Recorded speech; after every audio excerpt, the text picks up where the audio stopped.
तो नमस्कार दोस्तों, स्वागत है मगन ट्यूटोरियल्स में। उम्मीद करता हूं सब लोग स्वस्थ होंगे, व्यस्त होंगे, ज़बरदस्त होंगे। दोस्तों, हम जानते हैं कि बीएड पीआरटी से बाहर हो चुका है और माननीय सुप्रीम कोर्ट का फैसला भी आ चुका है। सारी चीज़ें हैं। इस समय बीएड के जो अभ्यर्थी हैं वो काफ़ी परेशान भी हैं। उनके समझ में नहीं आ रहा है कि वास्तव में फिर से इस फैसले को हम कहें कि पलटने के लिए क्या किया जा सकता है या कैसे हम फिर से पीआरटी में आ सकते हैं, क्योंकि जितने भी बच्चों ने बीएड किया था वो हम कहें कि यदि इस समय के सेशन के बच्चे हैं तो कहीं न कहीं 28 जून 2018 की अधिसूचना के आधार पे ही किया था उन्होंने। और अभी अब एक बड़ा झटका और वो अधिसूचना निरस्त हो चुकी है, सभी जानते हैं। तो अभी क्या तरीके हो सकते हैं माननीय सुप्रीम कोर्ट का जो फैसला है उसको पलटने के लिए, या फिर इस तरीके में कि किस तरह से ऐसे कौन से तरीके हो सकते हैं जिससे बीएड फिर से पीआरटी में आ सकता है।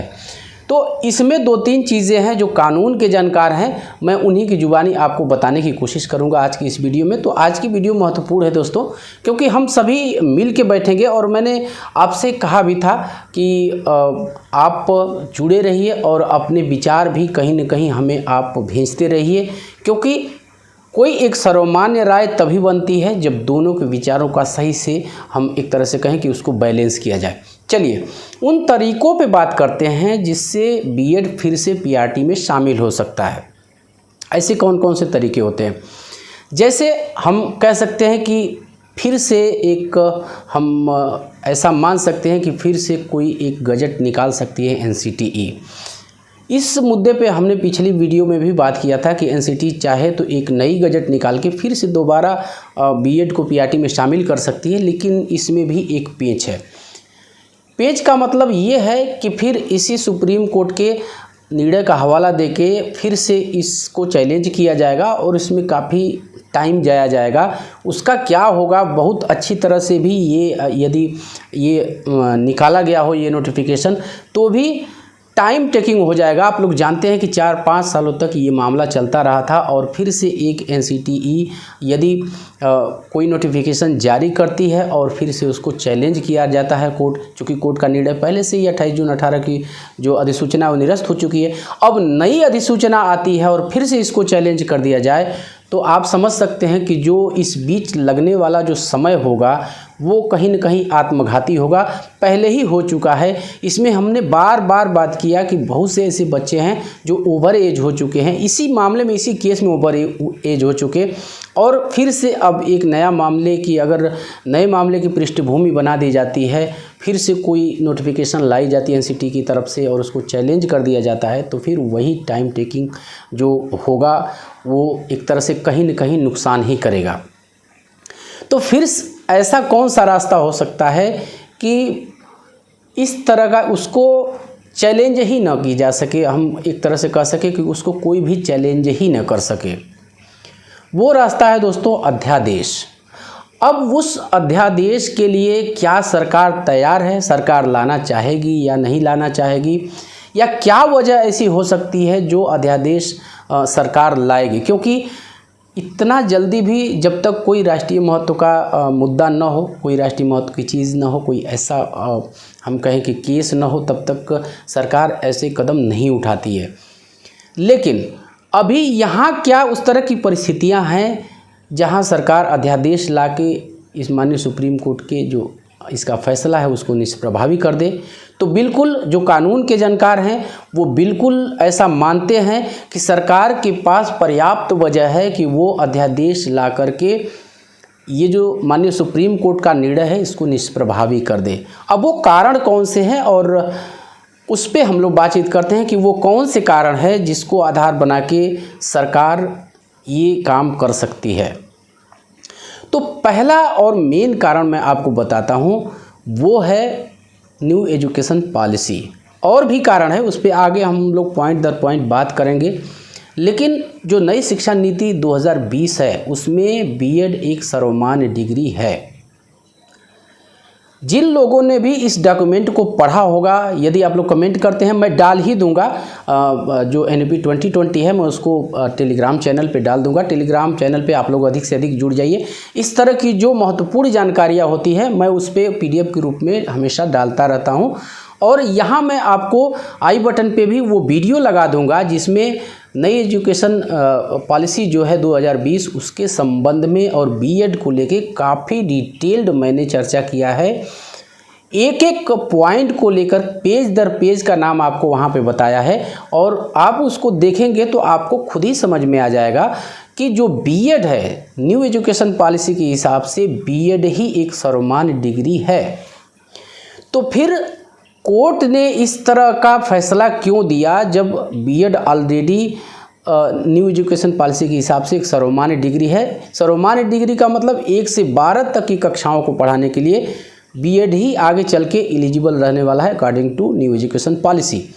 तो अभी सरकार ने इस तरह का अभी कोई प्रपोजल तो नहीं बनाया है, लेकिन ऐसी संभावना बनती है कि सरकार के पास ऐसी पर्याप्त वजह हैं जिनको आधार बना करके वो अध्यादेश ला करके इस निर्णय को पलट सकती है।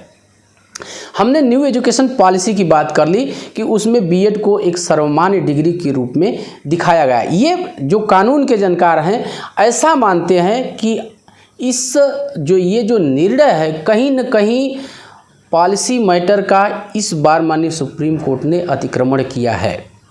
देखिए, सबकी एक अपनी एक हद होती है, अपनी एक सीमा होती है। सुप्रीम कोर्ट भी अब तक जो हालांकि एक आध बार और इस तरह की घटनाएं हुई हैं, अब तक का जो एक परंपरागत रहा है कि दोनों अपनी सीमा में रहते हैं, चाहे विधायिका हो या फिर न्यायपालिका हो।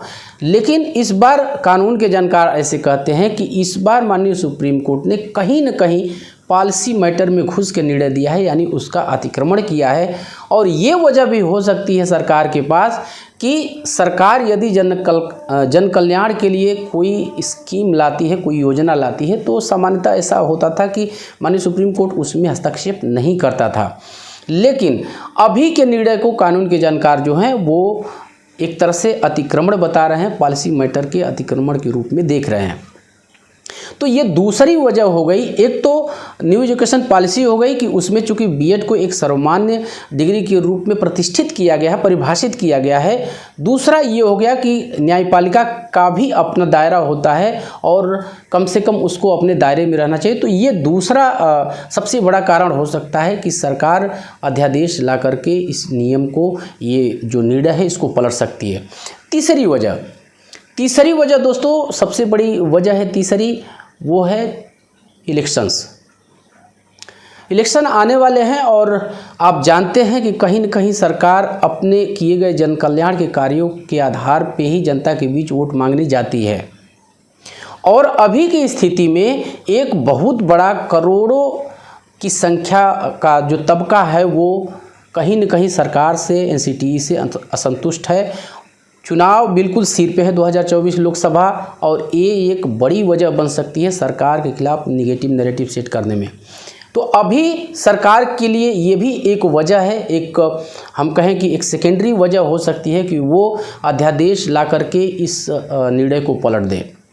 और भी बहुत सारी वजह हैं जिस पे हम लोग बातचीत कर चुके हैं, लेकिन ये 3 मुख्य ऐसी वजहें हैं जो सरकार को एक बहुत बड़ा कारण दे देगी। देखिए, यूं ही सरकार नहीं, कोई जैसे आप लोग को पता होगा कि जब शिक्षा मित्रों का समायोजन निरस्त हुआ था उस समय भी ऐसी बातें चली थी कि सरकार अध्यादेश ला करके इस नियम को निष्प्रभावी कर सकती है। लेकिन आरटीई एक्ट और न्यू एजुकेशन पॉलिसी को बचाने के लिए ही तमाम उस समय चर्चाएं चली कि अगर सरकार इस अध्यादेश को लाती है शिक्षा मित्रों को बचाने के लिए, तो उसके नई शिक्षा नीति और जो आरटीई एक्ट है उसका पूरी तरह से कबाड़ा होना तय है। और सरकार ने ऐसा किया भी नहीं और उसको बचा लिया, क्योंकि जो शिक्षा मित्र थे वो टेट परीक्षा उत्तीर्ण नहीं थे और आरटीई एक्ट साफ साफ कहता है कि अनट्रेन टीचर नहीं रखे जाएंगे, यानी जो शिक्षक पात्रता परीक्षा उत्तीर्ण नहीं है वो पीआरटी में एज ए टीचर अपॉइंट नहीं हो सकता।